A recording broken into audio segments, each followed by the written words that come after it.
is up, awesome people, and welcome back. Or actually, welcome to the very first Wi-Fi Wednesday for 2018. How long are we into this year? 7 months? It's taken me 7 months to do a Wi-Fi Wednesday.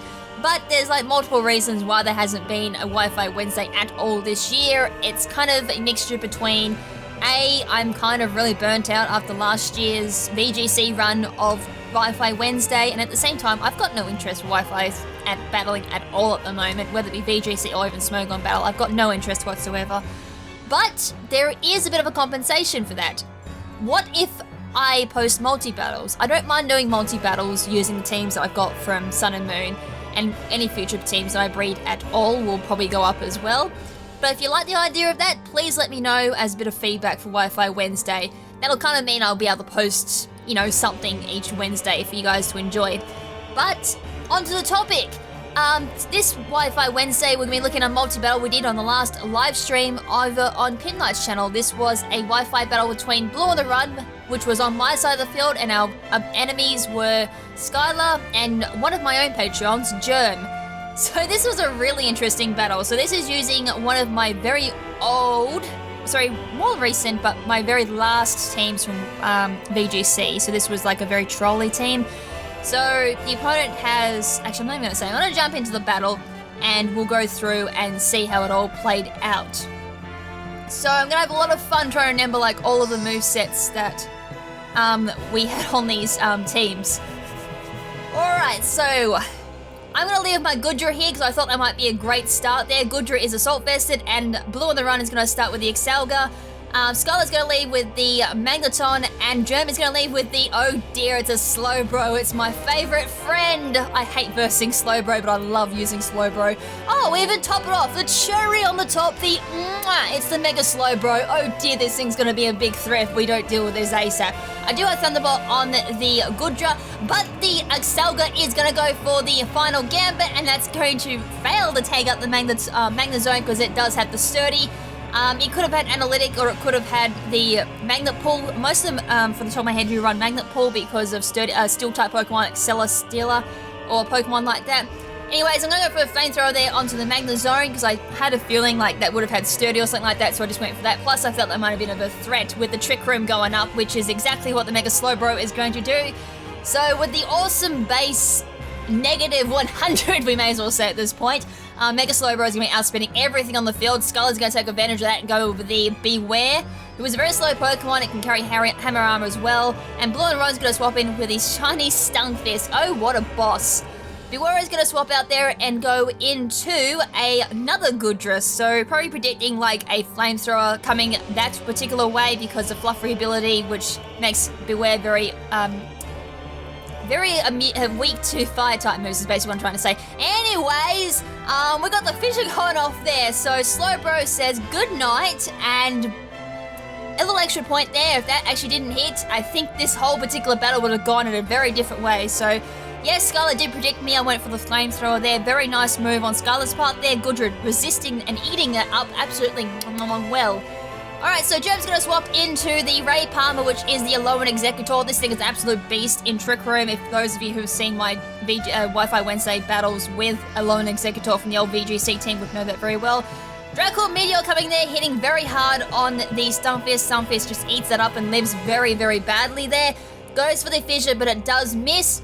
This time it's going to go for the Ice Beam, and that's going to take out the Alolan Executor regardless of its nice special defense. I do get the critical hit there, but Gudra's nice special attack base, plus the fact I'm also running max special attack as well with the Quiet Nature and 252 EVs. Sorry, no I'm not. I'm running like 160 special attack EVs into Gudra, my bad. I do have some notes here of like what I remember of each of these Pokemon. Anyways, the final Pokemon on Jerm's side of the field is going to be a Talonflame. I have not seen one of these in so long. Alright, so the Thunderbolt going from the Stunfisk there does take out the Talonflame, therefore make it a 2v1. Skylaa versus the world at this point, so Gudra, my Gudra going for the Ice Beam here.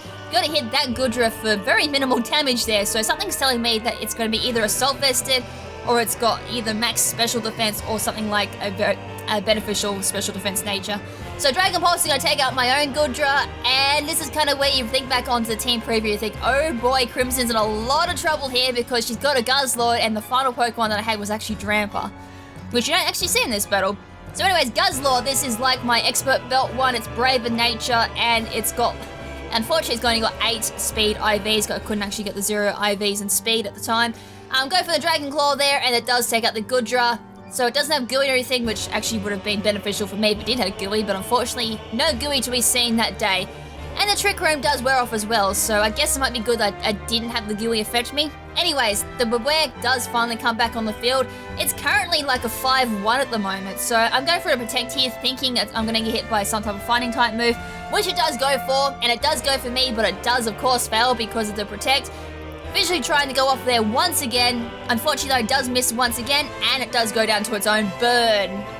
Alright, so I do believe this is going to be BlueOnTheRun's final Pokemon, which is Trident the Empoleon. Yes, it is his final Pokemon, so it's now 3-1. Liquidation coming off the Empoleon there, and this Fluffy is going to eat that like it's absolutely nothing.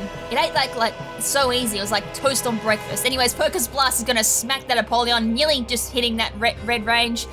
One of the berries, Pinch Berry, is going to kick off there, which is the Figgy Berry.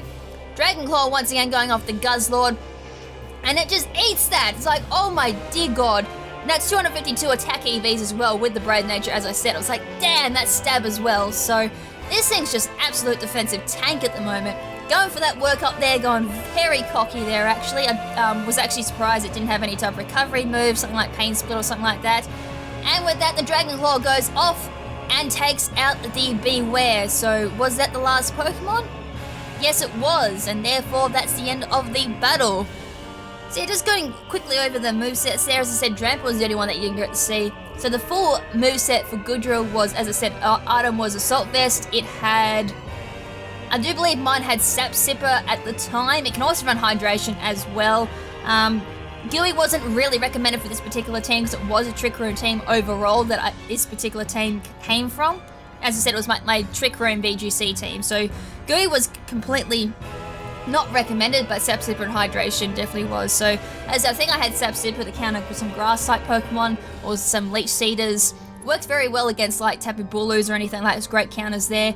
Its EV spread was 140 HP, 132 defense, 160 special attack, and 76 special defense. So very minimal investment into special defense, but considering Goodra's base special defense and the Assault Vest as well, it goes really tanking with the overall spread there. And it also gets really sweepy too, considering it's got a nice base special attack as well. Running Quiet Nature, 0 IVs and speed, and the moves were Flamethrower, Sludge Bomb, Thunderbolt, and Ice Beam. Going with the Guzzlord, that was Brave Nature as explained. It was holding the Expert Belt, but you can also run Life Orb or Choice Band on that as well. If you do run Choice Band, I do recommend running Rock Slide over Protect, but it was just a normal spread there, 252 EVs and HP and attack, and then the remaining 4 EVs in defense. Brave Nature, and as I said, this particular Guzzlord I ran, I double checked that it had like 8 speed EVs, because as I said at the time I couldn't soft reset and get that 0, so at that point I just went with the 8, and the moves were Dragon Claw, Crunch, Heavy Slam, and Protect. You can run Earthquake on it, you can run Poison Jab, you can run Gyro Ball, especially on a Guzzlord. I don't think it'll work very well these days, but if you can get like a nice slow Guzzlord and try and minimize, like if you run in Speed Wars and all that, you can potentially run Gyro Ball pretty easy. And of course Rock Slide's another optional for it.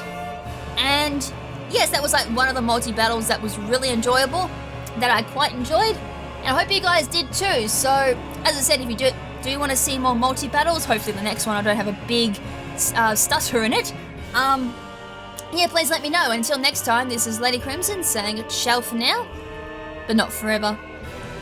Ciao!